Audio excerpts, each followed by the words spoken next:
tout ça. 1 hectare juste fait arracher. Ah bon? Ok. C'est comme ça.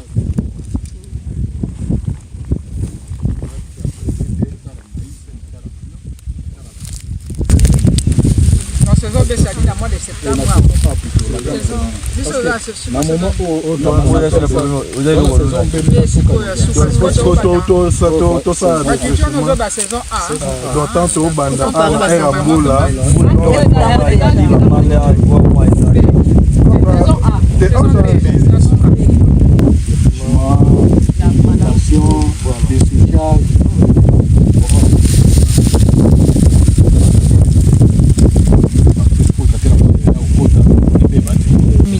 Pour Maudit, ça va.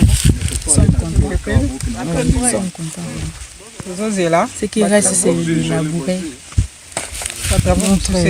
Comme ça. Oui. Tout c'est là. Déjà à côté là. Oui, on est vraiment content. On a vu la délimitation. Ok. Bonjour prof, bonsoir, c'est là le temps auquel vous êtes là-bas. On est venu visiter le site pour se rendre compte avec les amis. On est très contents et ravis parce qu'il y a des petits travaux qui se sont déjà faits. Alors nous allons rentrer également pour essayer de discuter, voir comment est-ce que nous pouvons entamer la deuxième phase. Donc dans les jours qui suivent ici, nous allons directement en contact avec les nous allons essayer de vous faire signe déjà de la situation. Donc on est vraiment un peu pressé compte tenu de la saison de pluie qui vient, nous voulons avancer avec les travaux. Donc merci beaucoup, on est très content, on a vu les panneaux comme vous l'avez déjà fait ici. Donc c'est à nous maintenant de progresser avec les autres étapes. Aujourd'hui, je vais vous parler de notre programme de location de terre en République démocratique du Congo. C'est un programme à 3 volets. Le premier volet consiste juste à la location simple de terre, de vastes terres agricoles. Vous louez et vous faites le reste des travaux, par exemple mise en champ, défrichage, labour, abattage, conditionnement de rejet. Je suis ingénieur agronome, je m'occupe de tout ce qui est comme aspect technique du centre. Et par aspect technique, je vois tout ce qu'il y a comme aspect culturel et plantes. Vous aurez à tout le temps les images. À chaque 2 semaines, nous vous enverrons les images pour vous. Tozobenga ba mama nyonso o bazali banda mboka. Soki boye, bosombi, toto loué et que ça malamu mingi.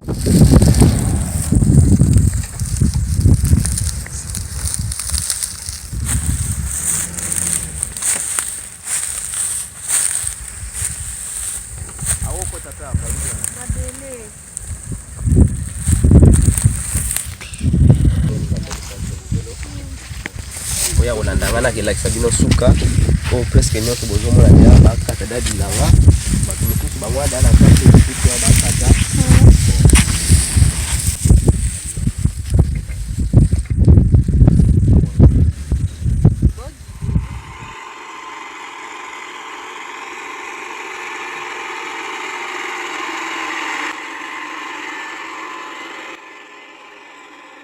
Why am I looking at you?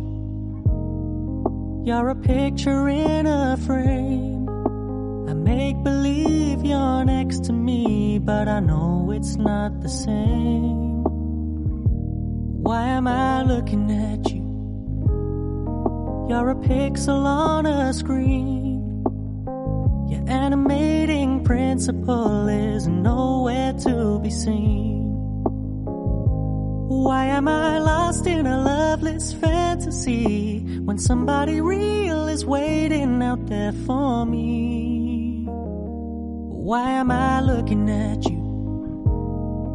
I've enjoyed the years I've wasted, but the time has come to face the fact that none of what I see is true. So I'm gonna stop looking at you. I'm gonna stop looking at you.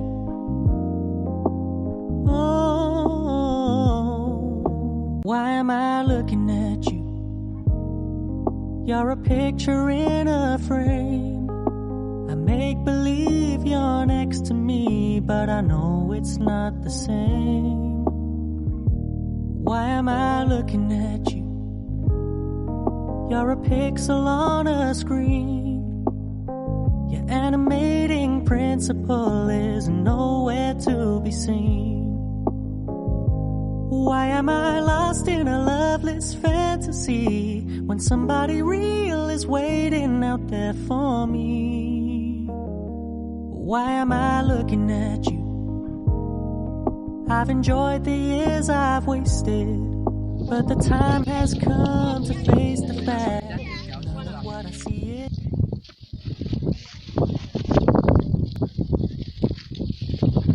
comme une étape à chargement. Chargement Basaki.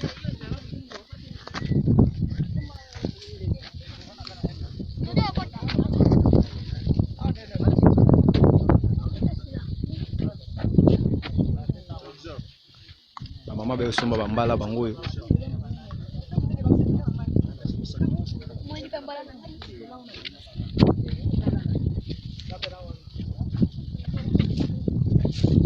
Grand prêtre mère, on est au sommet Bambala.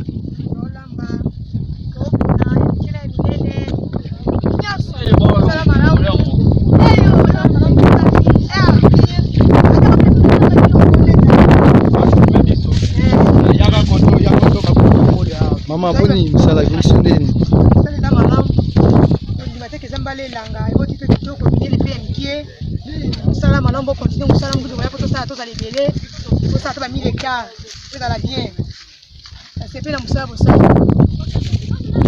Boulot peneza kitoko ngama ope chargeur na moni pe biloko neto chaka na basaki eza pena même moral eza rendement kitoko pour continuer musala keleli. Voilà ciao. Ciao.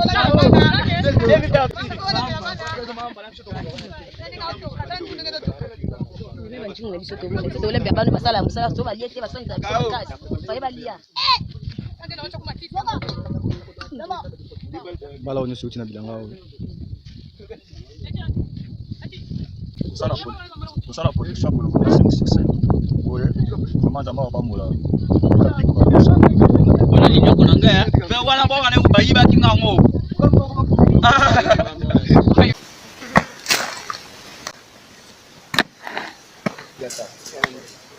Aïe.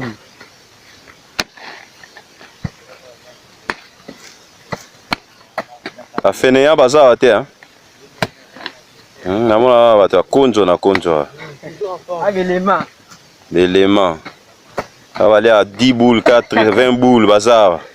Koyeba nde musala te sala moi bien. Koyeba musala sala bien. Parce que elo ba tu va sala. Pas di domaine te bazali.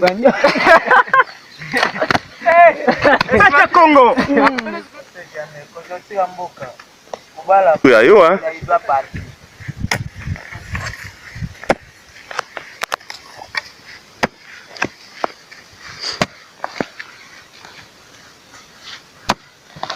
How sani Alex? On drainé. Ok, vélo tout ça dans Kimbongo, tout ça travail. Premier travail, c'est qui s'enclenche. Et deuxième, tout continue à la bourre. Et après la bourre, tout ça dans traçage. Et quatrièmement, c'est drainage.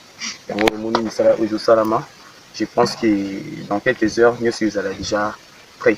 Et tout, nous avons tracé chaque plateforme, et tout s'est mis en ligne et le mobile. Donc, il y a un message, nous sommes tous la journée. Pour la journée à l'élo. Le puis vendredi, tu vas me soutenir ça là comme tout ça là, autre béni, bah oui, on a maille, pour permettre à toi arroser chaque plateforme. Alors, on a programme d'habitude, ils ont qui permis tout ça là pendant une semaine, mais tellement tout ça là, bah la force, bah bien ça là, et bah tant qu'il y a un peu en plus, ça va permettre à toi réduire un peu des jours, pour tout le temps, ça là qui est un peu rapide. Donc voilà, où nous c'est signé pour le baillement. L'inconvénient, ils ont terrain, ils ont marécagité, les 1. Ils ont sol lourd, malgré sol lourd, il faut tout comprendre bien terrain aux riches. Tout ça, système il y a qu'au drainer, maille. Donc irrigation, mais qu'au drainer, c'est-à-dire qu'il faut évacuer. Alors système là, tout ça en haut, dans la niveau du polo, vous canalisez comme terrasser, pour que vous permettre les mailles, eux, vous dans la montagne, et que vous terrasser et il y a directement dans le coin, et les autres, il y a dans le coin, et vous avez surtout dans le autre principal. Donc il y a un système autonomie, tout ça, tout le bandit déjà. Entre-temps, ils sont dans la bourre, mais surtout bandit déjà drainage. Pour permettre quelques sommes pour la suivre bandit pour les problèmes arrêtés.